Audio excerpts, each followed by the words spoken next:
नमस्कार। न्यूज अभी तक ब्रिजेश जयपुर में आप सभी दर्शकों का हार्दिक स्वागत है। एक नई खबर के साथ ये खबर है अंबेडकर जयंती मिलन समारोह की।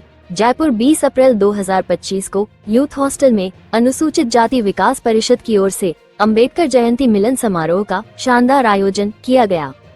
परिषद के अध्यक्ष रंजीत सिंह जाटव और महामंत्री महेश धावनिया ने बताया कि इस कार्यक्रम में हमने अनुसूचित जाति के अलावा अनुसूचित जनजाति, अल्पसंख्यक, ओबीसी और अन्य समाजों के पदाधिकारियों को आमंत्रित करके एक सेमिनार का आयोजन किया है, जिसमें अनुसूचित जाति समाज के विकास और उत्थान पर चर्चा की गई। चर्चा में निष्कर्ष निकाला गया कि 75 साल के आर्थिक और सामाजिक सर्वेक्षण के स्तर पर SC/ST समाज अभी भी बहुत पिछड़ा हुआ है, जिसमें गरीबी, अशिक्षा, असमानता, बेरोजगारी जैसी चुनौतियां खड़ी हुई हैं। इसके अलावा कई सामाजिक कुरीतियां भी समाज के विकास और उत्थान में बाधक बनी हुई हैं। सेमिनार में सभी वक्ताओं ने एकमत होकर भविष्य में अनुसूचित जाति समाज के विकास और उत्थान पर कार्य करने का संकल्प लेते हुए मृत्यु भोज और टीए की बैठक के भोज को जड़ से समाप्त करने का संकल्प लिया। कार्यक्रम में पूर्व मुख्यमंत्री KOSD महेंद्र कुमार शर्मा, सामाजिक कार्यकर्ता Mohanlal Bairwa, retired IRS KC Ghumaria, पूर्व महापौर अभिजीत कुमार, पूर्व न्यायाधीश टेकचंद राहुल, पूर्व IAS BL नवल, अंबेडकर विचार मंच के अध्यक्ष सीताराम बेरवा, अंजू कराड़िया, फूलचंद बिलोनिया, कोषाध्यक्ष रमेश जाजोरिया, उपाध्यक्ष राजकुमार बसवाल और पत्रकार ब्रिजेश कुमार नावरिया आदि ने अपना संबोधन दिया। महासचिव महेश धावनिया ने सेमिनार में पधारे हुए सभी अतिथियों और बाबा साहब के प्रेमियों को धन्यवाद देते हुए सभी का आभार व्यक्त किया। सेमिनार कार्यक्रम का लाइव प्रसारण YouTube न्यूज चैनल न्यूज अभी तक ब्रिजेश जयपुर पर किया गया। सामूहिक भोजन के साथ कार्यक्रम का समापन किया गया। शिक्षित के साथ संस्कारी बनना है, अच्छी योजना बनाकर संघर्ष करना है, संगठित होकर तन मन धन से अपने समाज के गरीब, कमजोर, मजदूर और मजबूर व्यक्तियों की मदद करते हुए बाबा साहेब के पे बैक टू सोसाइटी सिद्धांत को अपनाते हुए आगे बढ़ते रहना है। पत्रकार ब्रिजेश कुमार नावरिया के इसी शुभ संदेश के साथ YouTube चैनल न्यूज अभी तक ब्रिजेश जयपुर से पत्रकार ब्रिजेश कुमार नावरिया की शानदार रिपोर्टिंग।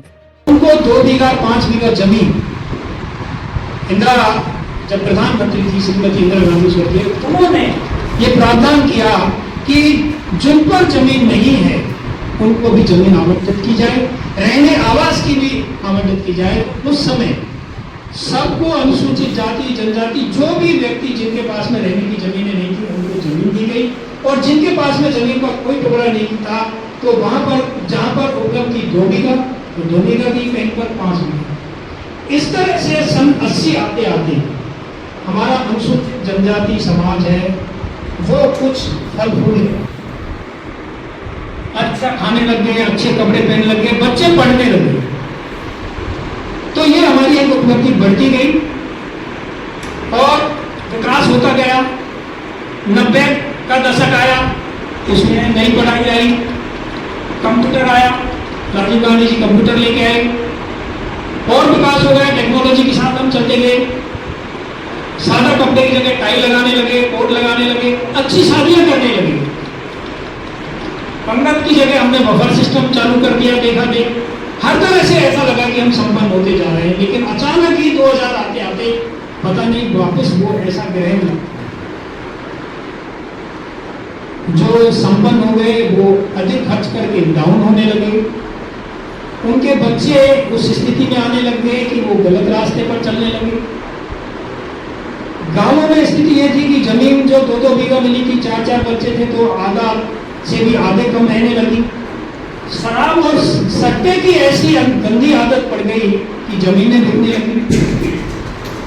मृत्यु भोज और टीए की बैठक में इतना भोजन करवाने लगे कि वापिस सन 2020 आते आते ऐसे खतरे की घंटी बजने लग गई है कि ऐसा ना हो कि जो 75 साल पहले हमारे पूर्वजों ने देखे, आगामी वो साल हमारी पीढ़ियों को देखने ना पड़े। और ये खतरे की घंटी है, इसको माने आप या नहीं माने। तो मैं मान रहा हूं कि 75 साल बाद हमने बहुत कुछ पाया, लेकिन अब ऐसा लग रहा है कि अब हम कुछ खोते जा रहे हैं। तो मेरा मानना यह है, मेरी विचारधारा यह है कि हम पूरे भारत के नागरिक अकेले नहीं रह सकते। हमें जनजाति के साथ भी रहना पड़ेगा, हमें सवर्णों के साथ भी रहना पड़ेगा, हमें ओबीसी के साथ भी रहना पड़ेगा। और बाबा साहब ने कहा कि बेटी से राजा निकलेगा, पेट से नहीं। तो अकेले अनुसूचित जाति के वोट देने से राजा पेटी में से नहीं निकल सकता। जनजाति भी वोट देगी, हमारे कैंडिडेट को सवर्ण भी वोट देंगे, जब राजा पेटी में से निकल। तो मैं ये चाहता हूं कि समग्र विकास के लिए अगर हमें हमारा विकास करना है तो देश का विकास भी हमें करना है, प्रायोरिटी में रखना पड़ेगा। और हमें इस विचारधारा को कि हम सब भारतीय एक हैं, first we are people of India, secondary other, ये विचारधारा हमारे मन में भी जागृत करनी पड़ेगी।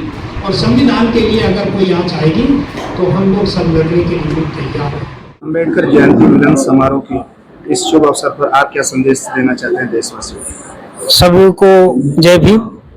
रणजीत सिंह जाटव, अनुसूचित जाति विकास परिषद का मैं अध्यक्ष हूँ। मेरे साथ में महामंत्री महेश धावनिया जी हैं।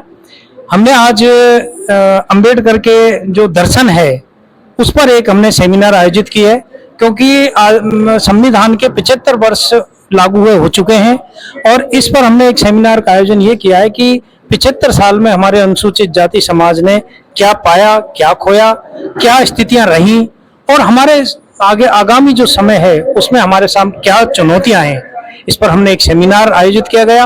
हम समाज को ये संदेश देना चाहते हैं कि संविधान के उपरांत हम सब भारतीय नागरिक समान हैं, तो हमें उसी हिसाब से विकास और उत्थान की ओर बढ़ना चाहिए, कुरीतियों को त्यागना चाहिए और हमारे बच्चों को अच्छा शिक्षा देना चाहिए, उनको सरकारी नौकरी की ओर ले जाना चाहिए। लेकिन सबसे बड़ा आर्थिक है, उनको बिजनेस में भी ले जाना चाहिए, क्योंकि 2% पूरी जनसंख्या की सरकारी नौकरियां हैं। तो हमें अगर आगे सरवाइव करना है, अगर हमारे समाज को सभी समाजों के बराबर खड़ा रहना है और वास्तव में बाबा साहब के विचारों का जो दर्शन है उसमें हम आर्थिक रूप से सुदृढ़ रहेंगे, तभी हम आगे जा करके और इस देश में रह पाएंगे। अन्यथा हमारे समाज की जो स्थिति 75 साल पहले थी उस स्थिति में कहीं हम नहीं आए, ये हमारे लिए एक चेतावनी है।